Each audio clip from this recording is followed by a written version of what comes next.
Hey everybody, welcome back to Stone Mountain Barbecue. Today, I've got a treat for you. Actually, it's for me because I'm gonna eat it and you're not.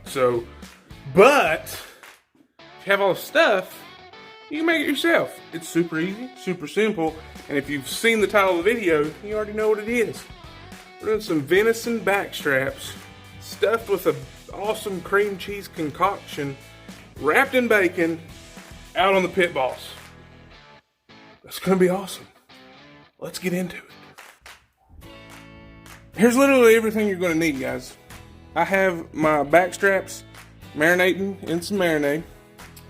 I've got a mixture of green peppers, onions, and some mushrooms that I've just sauteed up a little bit, got them soft. You don't have to do that. You can just use raw vegetables if you want. I think this is gonna make it taste a little bit better. We've got some applewood smoked bacon, got some cream cheese, got that fat free because that's all that wifey will let me buy. And then we've got some seasoning. We just got some Meat Church Holy Cow barbecue rub. I think that's going to be good. Some toothpicks just in case the bacon doesn't cooperate, and you always need a knife. That's literally it.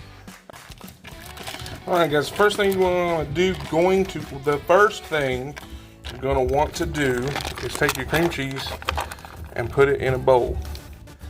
Now, I have let this cream cheese sit out, so it should be pretty soft. And then we're going to take some of this veggie mixture. We're going to put about half of it in there right now. These backstraps are pretty small, and so I don't know if we'll need all of it, and if we don't, I don't want to be wasting any of it. Alright, so then we're just going to mix this all up and get everything good and combined and get this cream cheese even more softened up. Alright guys, so here are my back straps. For some reason the camera's not really doing the lighting, or the lighting's not really doing us justice here. But anyway, they're pretty small. You can see here's my hands. They're pretty small. What I marinated these in, I've never really done it before. I just did some Worcestershire sauce, some Better Than Bouillon beef stock. I've really started liking that. It's super easy to make, so you can always have beef stock on the ready. Some garlic powder, onion powder, salt, pepper. Well, not salt, just pepper, because there's enough salt in the Worcestershire, and the soy. I added a little bit of soy sauce too. And I've let these marinate for about 3 hours. Did it this morning. You can let them go a little bit longer, but for video purposes, we're gonna go a couple hours. So since these are so small, typically you would want to butterfly them out, lay them out, and then wrap them after you stuff them.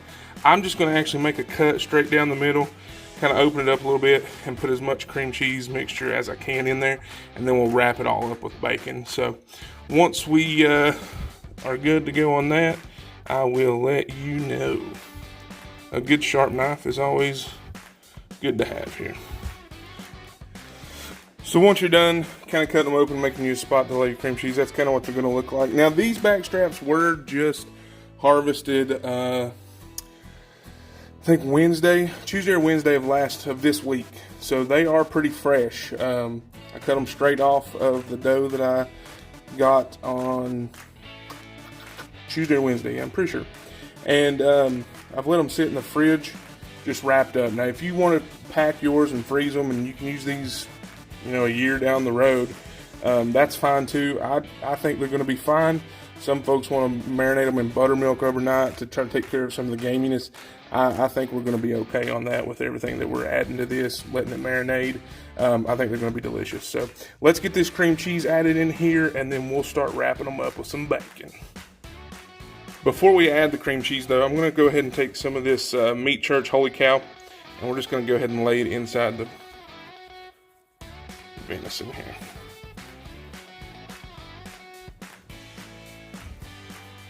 Once again guys, I'm not up in the kitchen, so I'm dealing with limited space in here, so just bear with me.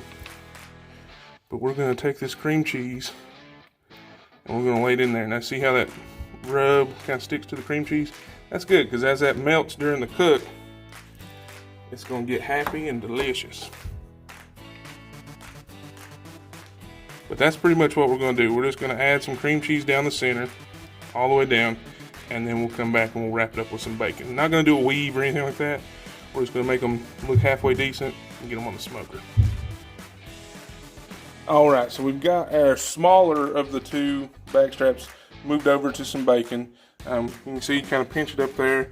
It kind of still, you know, butterflies it and is able to roll it up. But we're gonna go ahead and take some more of this meat church. Holy cow! We're just gonna hit the insides of this bacon and the rest of the tops of this back strap. And then all I'm gonna do, because I kind of overlap the bacon here, as you can see, is I'm gonna go ahead and just wrap it. And you can see we're gonna have, it's gonna be kind of double layered here. And then what I'll do is any of the excess, I'll go ahead and just cut off.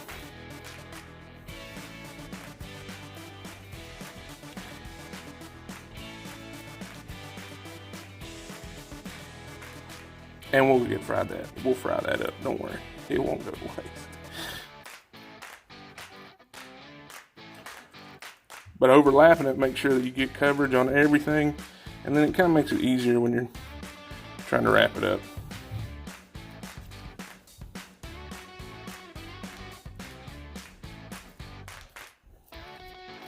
Alright, so there we go. There's our first one. We're going to hit the tops of it with some more meat church, and then we'll throw it back over on our rack. We'll get this guy ready to go, and then I'll see you guys out at the smoker. Alright guys, so it's raining, and I didn't think it was going to, but we've got our back straps wrapped up in some bacon, stuffed with that cream cheese, green pepper, onion, and mushroom mixture. We've got our holy cow from Meat Church rub down on there. We're getting ready to throw it on this cooker. Now the Pit Boss is running at 305. You want to make sure that your bacon gets crispy, and pretty much that's going to be our determining factor on when these things are done. Now, these are smaller back straps, they're not that thick, so I don't think it's going to take that long, maybe 30 minutes, maybe 45, just depends. So we're going to run around 300, get this bacon nice and crispy, and then we'll be cutting into it and eating it. We're not going to spritz, we're not going to baste, we're not going to do anything like that. It's going to be good. It's going to be real good. And it means a lot more whenever it's something you harvested yourself. So let's get these things on here. I'm going to leave the camera in here because it is raining. I'm going to hop out here real quick.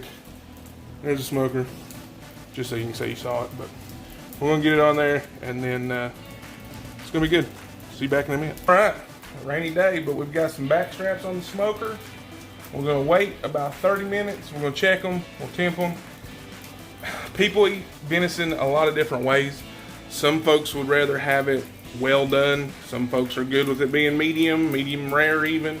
Me, I'm kind of in between.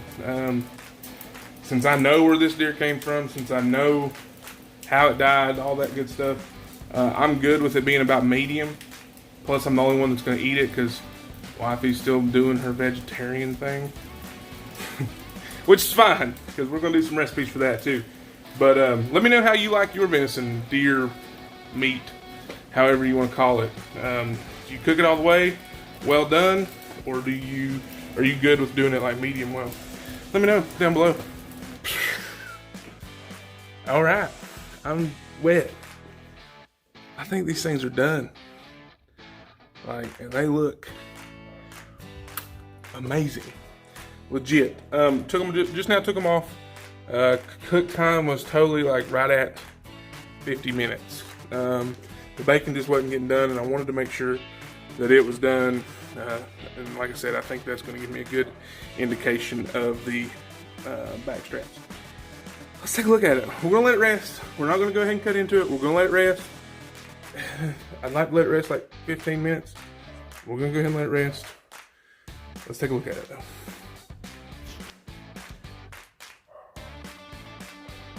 Boom shakalaka.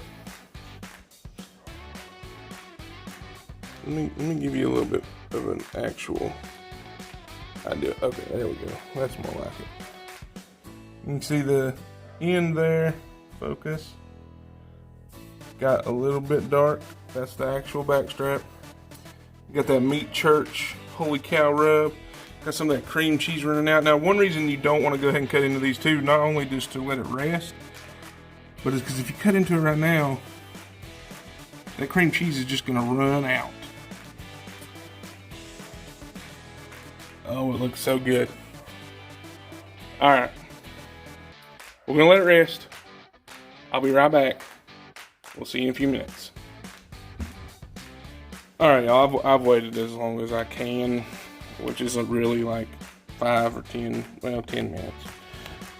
Let's get this camera set up here, and let's cut into one of these. Remember, this is your smaller one, this is our bigger one. We'll go ahead and cut in the smaller one because it's closest.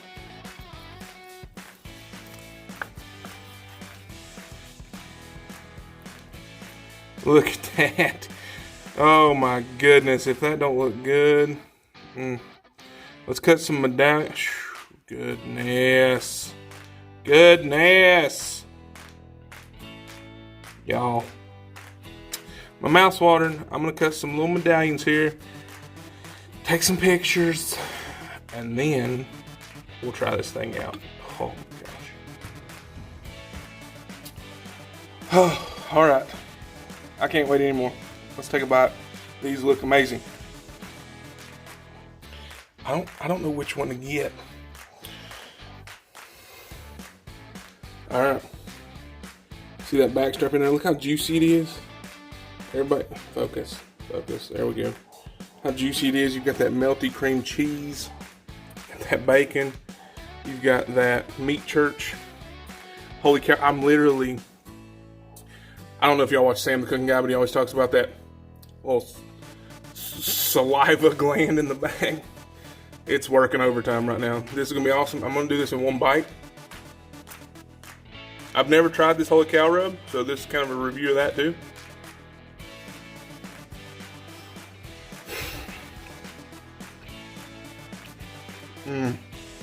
Y'all, the creaminess of that cream cheese with the flavor of those veggies and that bacon, and then you get that tender, I mean tender bite of backstrap. There's not much in this world that makes me happier than this right here. I mean, I can't just eat one.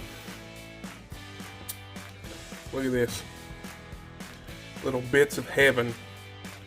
Look at the seasoning. Look at that meat church seasoning just held on there like a champ.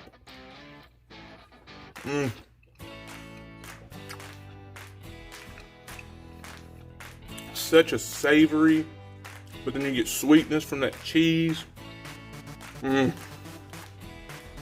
a little bit of heat. There's a little bit of heat somewhere. This is a win. 100% a win. If you guys ever get the chance to try venison backstrap, I suggest you cook it this way. You'll thank me. I promise. It's amazing. But hey guys, I've really enjoyed this recipe. I hope you have too. Be sure to like, comment, subscribe.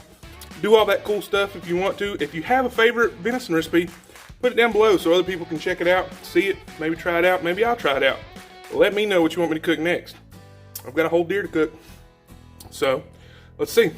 Y'all stick with me, guys. We'll see what we can do. Thanks, guys. God bless.